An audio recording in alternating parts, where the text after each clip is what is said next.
Item ಯಾವುದೇ ಇರಲಿ try ಮಾಡಿ ಆಚಿ ಚಿಕನ್ ಮಸಾಲಾ. ಜೆಎಂ ಕೊರಬುಗೆ ಪರಿಷತ್ ಟಿಕೆಟ್ ನೀಡಬೇಕು ಅಂತ ಕುರುಬ ಸಮುದಾಯದ ಕೂಗು. ಪರಿಷತ್ ಟಿಕೆಟ್ ಕೊಡೋದಕ್ಕೆ ಆಗ್ರಹಿಸಿ ಗೃಹ ಸಚಿವ ಪ್ರಿಯಾಂಕ್ ಖರ್ಗೆ ಅವರಿಗೆ ಮನವಿಯನ್ನ ಮಾಡಿಕೊಂಡಿದ್ದಾರೆ. ಬೆಂಗಳೂರಿನಲ್ಲಿ ಪ್ರಿಯಾಂಕ್ ಖರ್ಗೆ ನಿವಾಸಕ್ಕೆ ಭೇಟಿ ನೀಡಿ ಮನವಿಯನ್ನ ಮಾಡಿಕೊಂಡಿದ್ದಾರೆ. ಕಲಬುರಗಿಯಿಂದ ಆಗಮಿಸಿರೋ ಕುರುಬ ಸಮುದಾಯದ ನಾಯಕರು ಜೆಎಂ ಕೊರಬುಗೆ ಪರಿಷತ್ ಸ್ಥಾನ ನೀಡಬೇಕು. ಕುರುಬ ಸಮುದಾಯದ ಒತ್ತಾಯ ಇದೆ. ಮಲ್ಲಿಕಾರ್ಜುನ ಖರ್ಗೆ ಮಾತು ಕೊಟ್ಟಿದ್ದಾರೆ. ಹೀಗಾಗಿ ಟಿಕೆಟ್ ಕೊಡಬೇಕು ಅಂತ ಪಟ್ಟು ಹಿಡಿದಿರೋದು ಕುರುಬ ಸಮುದಾಯ. ನಾಯಕರ ಮನವಿ ಸ್ವೀಕರಿಸಿದ್ದಾರೆ ಪ್ರಿಯಾಂಕ್ ಖರ್ಗೆ ಅವರು.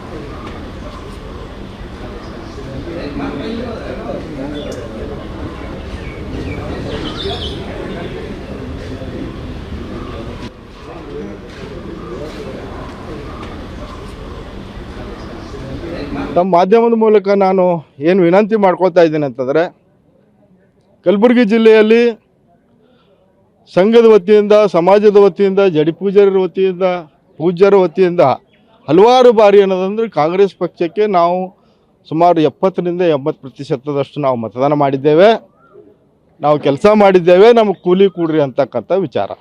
ಏನು ಕೂಲಿ ಕೊಡಬೇಕು ಅಂತಂದರೆ, ಈಗಾಗಲೇ MLC ಸ್ಥಾನ ಕೊಡ್ತೇನೆ ಅಂತಕ್ಕಂಥ ಒಂದು ಸಭೆಯಲ್ಲಿ ಹೇಳಿದರು.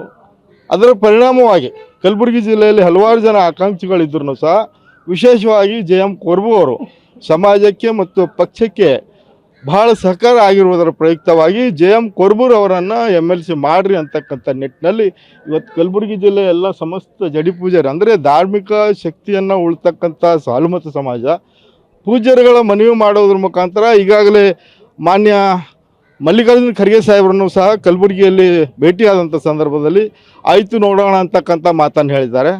ಅದರ ಜೊತೆಗೆ ಈಗ ನೂತನವಾಗಿ ಗೃಹ ಮಂತ್ರಿಗಳಾಗಿರುವಂಥ ಸನ್ಮಾನ್ಯ ಶ್ರೀ ಪ್ರಿಯಾಂಕ್ ಖರ್ಗೆ ಅವರು ಅಧಿಕಾರವನ್ನು ವಹಿಸ್ಕೊಂಡಿದ್ದಾರೆ ಮತ್ತು ಅವರು ನಮ್ಮ ಕಲಬುರಗಿಯ ಗಟ್ಟಿ ಧ್ವನಿ. ಜೆಎಂ ಕೊರಬು ಸಾಹೇಬರಿಗೆ ಹಿಂದೆ ನಾವು MLA ಟಿಕೆಟ್ ಕೇಳೋಕೆ ಬಂದಿದ್ದೀವಿ. ಕೂಡಾಮ ಅಂತ ಹೇಳಿ ಹಿಂದೆಡೆ ಕೈ ತಪ್ಪಿದ್ರು ಅವ್ರ ಪಕ್ಷ ನಿಷ್ಠವಾಗಿ ಸಿದ್ದರಾಮಯ್ಯ ಸಾಹೇಬ್ರ ಮೂತಿ ನೋಡಲಿ, ಖರ್ಗೆ ಸಾಹೇಬ್ರ ಮೂತಿ ನೋಡಿ, ಮತ್ತು ನಮ್ಮ ಸಿದ್ದರಾಮಯ್ಯ ಸಾಹೇಬ್ರ ಮೂತಿ ಎಲ್ಲರ ಮೂತಿ ನೋಡಿ ನಾವು ಪಕ್ಷದಾಗೆ ಉಳಿಬೇಕು, ಮುಂದೆ ಅವಕಾಶಗಳು ಕೊಡ್ತೀವಿ ಅಂತಂದಿದ್ರು. ಅದಕ್ಕೆ ಈಗ ಅವಕಾಶ MLC ಬಂದದ, MLC ಕೊಡಬೇಕು. ಒಂದು ವೇಳೆ MLC ಕೊಡಲಿಲ್ಲ ಅಂದ್ರೆ ಹಿಂದೆ ಟಿಕೆಟ್ ಕೊಟ್ಟಿಲ್ಲ, ಎದ್ರದ್ದು ಕಾಂಗ್ರೆಸ್ ಟಿಕೆಟ್ MLA ಕೊಟ್ಟಿಲ್ಲ. ಈಗೂ MLC ಕೊಡಲಿಲ್ಲ ಅಂತಂದ್ರೆ ನಾವು ನಿರ್ಧಾರ ತೊಗೊಂಡಿವಿ ಸಮಾಜ ಇಡೀ ಜಿಲ್ಲಾದಂಥದ್ದು. ಒಂದು ವೇಳೆ ಇದೇ ನಮ್ಮನ್ನು ಕಡೆಗಣಿಸೋದವರು ಬರೀ ಹೋಟ್ ಕೇಳ್ತಾರೆ, ನಮಗೆ ಹೋಟ್ ಕೊಡ್ರಿ, ನಮಗೆ ವಿಶ್ವಾಸ ಮಾಡಿರಿ, ಪೂಜೋಳ ಭಾರಿ ಬೋಣಿಗೆ ಮಾಡಿರಿ, ಇದೇ ಆಯ್ತು ನಮ್ಮ ಹಣಿ ಬರ. ಮುಂದೆ ನಮಗೆ ಅಧಿಕಾರ ಕೊಡೋದು ಯಾವಾಗ ಅವರು? ಈ ಸಾರಿ ಅಧಿಕಾರ ಕೊಟ್ಟರು ಕೊರಬು ಸಾಹೇಬ್ರಿಗೆ ಅಂದ್ರೆ ಒಳ್ಳೇದಾಯ್ತು. ಬೀದರ್, ಗುಲ್ಬರ್ಗ ಹಿಂಗೇನಪ್ಪ ಅಂತಂದ್ರೆ ನಮ್ಗೆ ಇದು ಆಗಿವು. ಈಗ ನಾವು ಗುಲ್ಬರ್ಗ ಜಿಲ್ಲೆಯಿಂದ ಇಷ್ಟೆಲ್ಲ ಬಂದಿದ್ದು ಕಾರಣಪ್ಪ ಅಂತಂದರೆ, ನಮಗೆ ಯಾವ ಥರದಿಂದ ಪಟ್ಟ ಪೂಜಾರಿಗಳಿಗಲ್ಲಿ ನಮ್ಮ ಹಾಲು ಮತ್ತು ಸಮಾಜಕ್ಕೆ ಏನಪ್ಪ ಅಂತಂದ್ರೆ ಒಂದು ಒಳ್ಳೆಯ ವ್ಯಕ್ತಿ ಆಡಳಿತಕ್ಕೆ ನಮಗೆ ಬೇಕಪ್ಪ ಅಂತಂದ್ರೆ ಈ ಸದ್ಯ ನಮಗೆ ಹಿಂದೆ ನಮ್ಮ ಹಿರಿಯರನ್ನು ಕೂಡ ಯಾರೂ ಇದ್ದಿದ್ದಿಲ್ಲ. ಈಗ ನಾವು ಇನ್ನು ನೋಡೋದ್ರೊಳಗೆ ನಮಗೆ ಈಗ ಸದ್ಯ ಜೆಎಂ ಕೊರಬು ಸಾಹೇಬರು ಅದಾರ. ಅದಕ್ಕೆ ನಾವು ಅವ್ರ ಸಲುವಾಗಿ ಏನಪ್ಪ ಅಂತಂದ್ರೆ ಇಷ್ಟು 100ಕ್ಕೂ ಹೆಚ್ಚು ಜನ ನಾವೇನಪ್ಪ ಅಂದ್ರೆ ಬಂದಿದ್ದ ಕಾರಣ ಅವರಿಗೆ MLC ಆಗಬೇಕಂತ ತಿಳ್ಕೊಂಡು MLC ಆಗಬೇಕು. ಹಿಂದೆ ಏನಪ್ಪ ಅಂತಂದ್ರೆ ಅವರು ಕೂಡ MLC ಒಂದು MLA ಒಂದು ಇದು ಮಾಡಿದ್ರು.